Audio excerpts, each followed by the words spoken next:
What's up? It's your brother. And hopefully your friend Big here. Rock Quasi in the build. Pro-black consciousness. A black man's perspective. So, I'm back at you again, man, with my social commentary. Because I was just reflecting on what has transpired in, let's say, a week's time. You know, I think Monday I woke up to this Syrian dude or this Middle Eastern guy setting off bombs in New York, New Jersey, up in the tri-state area. And I can remember him being carted away. He was able to make it to a stretcher, able to make it to a hospital after having a shootout with the police and setting off bombs and blowing stuff up, right? And then I believe the next day, we see a brother get shot down by the police with his hands in the air. And then after that, we see a man get out of his car with a book and get shot down. All this in a week's time. So, understandably so, the consciousness and the psyche of black America has taken a blow, man. It's like, I know I can't be the only one wondering what the hell is going on. The brother we seen gets shot. You know, and it's amazing to me how the media is just like the fifth arm of the government, right? It's like the media, to me, well, I already know it based on the research that I've done. I already know that the government uses the media to propagandize and sensationalize and give the spin and give the story that they want the public to have. But since I know that, when I watch like the world news and these media outlets, it just becomes more apparent to me that is what's actually going on. You know, for instance, in Charlotte, they reported that it was a black guy that shot the guy. But yet the media, the national media outlets will not interview those people who saw the white officer shoot the man, you know, going to school to get his daughter. You know, they won't interview them, but they'll interview everybody else. But the people that was on the scene that you see on social media telling you what happened because they were there, like one young lady said she saw the man die, she saw the man take his last breath, and she also saw who shot him. So, you know, I look at these things, man, I just shake my head, man, because it's amazing to me. It's amazing to me what's actually going on once you really take a good look at it. You know, if you're not one of them ones who has bought into the status quo, and you've not one of those who believes everything that you hear on the television, then you can clearly see what's going on. You know, I was listening to this blog talk radio show, and the brother was talking about us being at war. You know, and in one sense, I agree with him. You know, war is being waged against black folk. It has been being waged against us since they brought us over here in chains. 152 years of slavery, 100 years of Jim Crow, you know, the civil rights era. Then you got, we just like 60 years removed from all that. And now you got people being shot down in the streets with their hands in the air. Can't get no justice. You know what I'm saying? The narrative is always the same. Paid leave, under investigation, brought up on charges, found innocent or not guilty of those charges. When everybody who saw the crime clearly see what happened and what went on. As far as that war is being waged, to me, when I think of warfare, to me warfare is when two combatants engage each other. I don't see black people engaging police officers in war. I don't see police dying. I don't see a race war being waged. I don't see black people going out and wantonly and randomly killing white people. I don't see that. What I see is a slaughter. What I see is black people being murdered and slaughtered in the streets by police officers.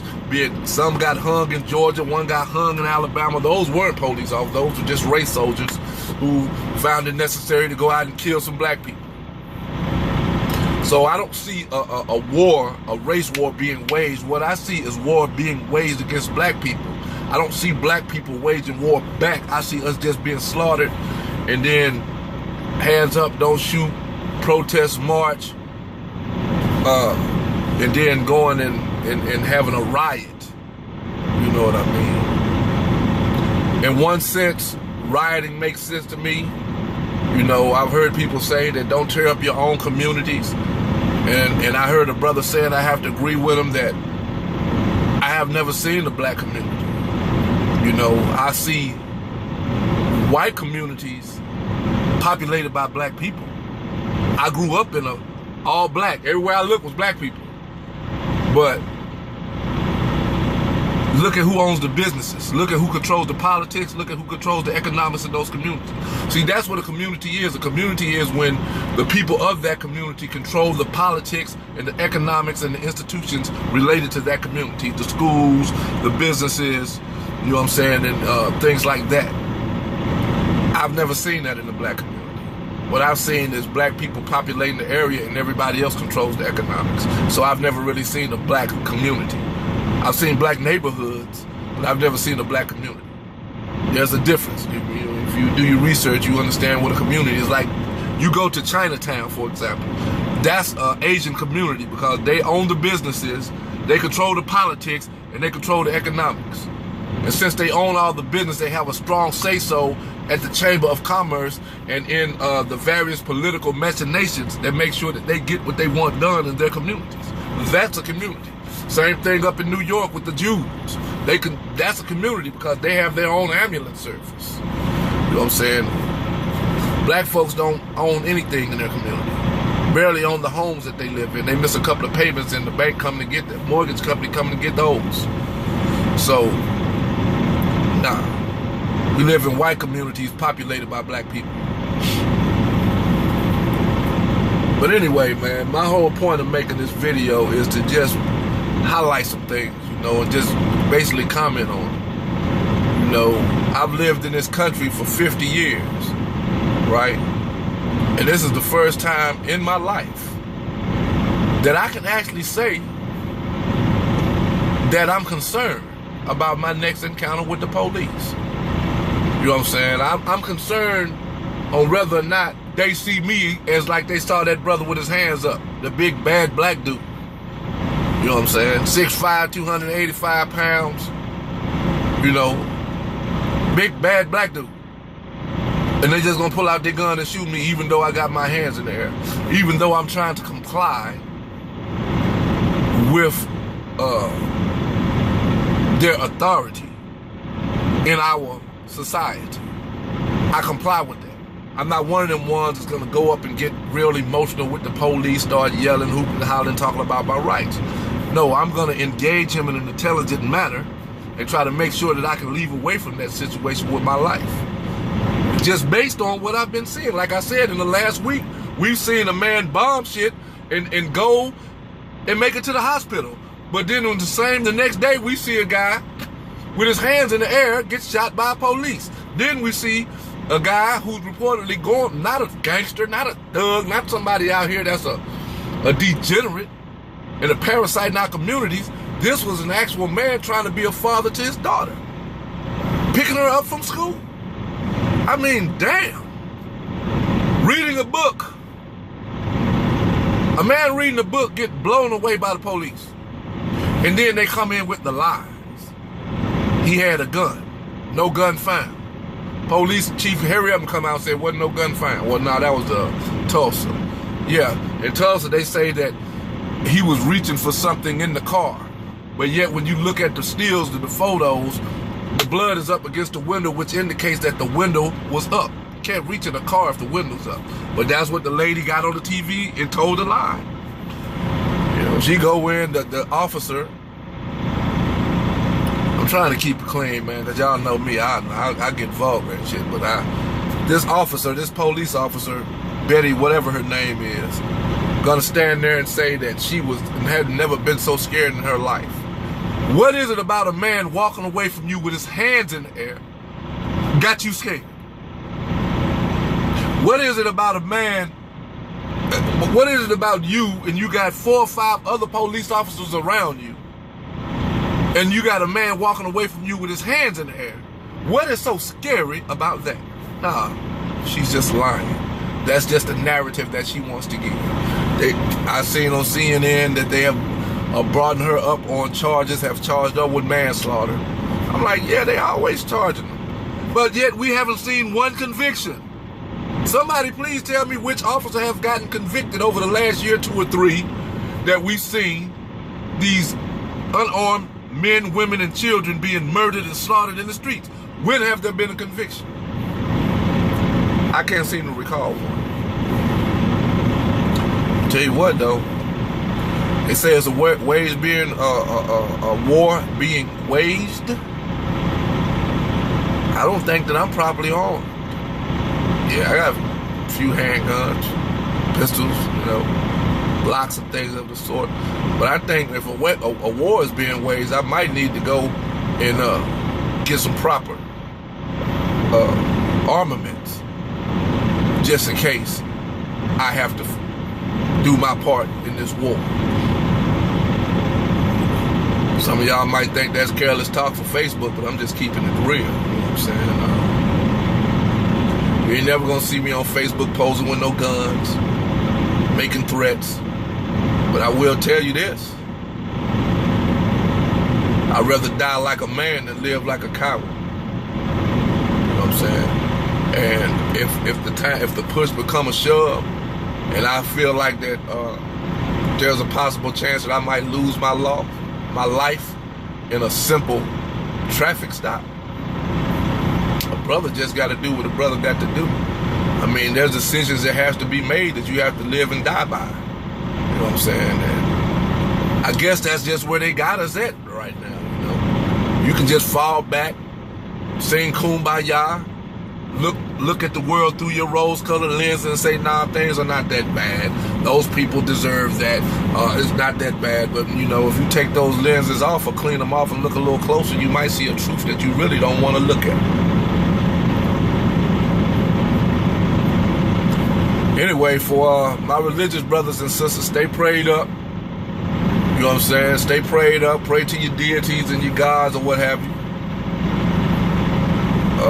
To my spiritual brothers and sisters, we just gonna have to go inside and access the strength we know that's there to endure what we're going through at this present time.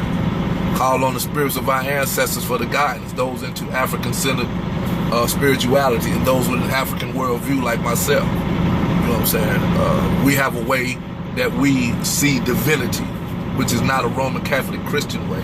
But I ain't gonna get in that. Y'all know I'll go start railing on that religion in the heartbeat. But what I'm trying to exhort us to do, man, is just find that place within and do what we need to do.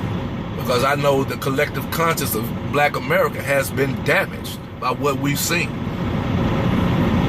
I can admit myself, you know what I'm saying, that when I saw that little girl crying, man, about, first she was ranting and raving about her dad being shot. Then when they finally told her he's dead, man, how she was just overwrought with grief.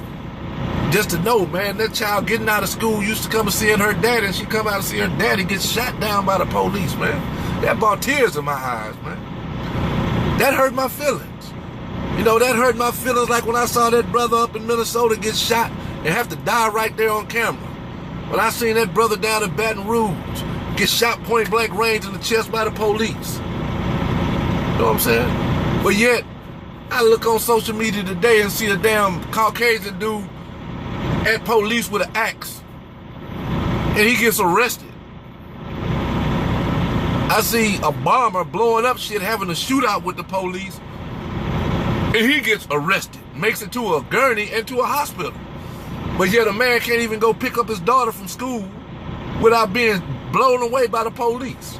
A man's car can't even break down, and he called the police for assistance, and he end up getting blown away by the police.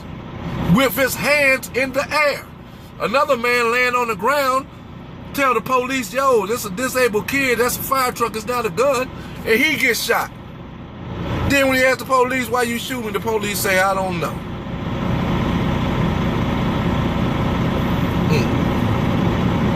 Anyway, stay tuned, man. They done called the military into Charlotte. You know, they getting closer to that martial law they trying to institute.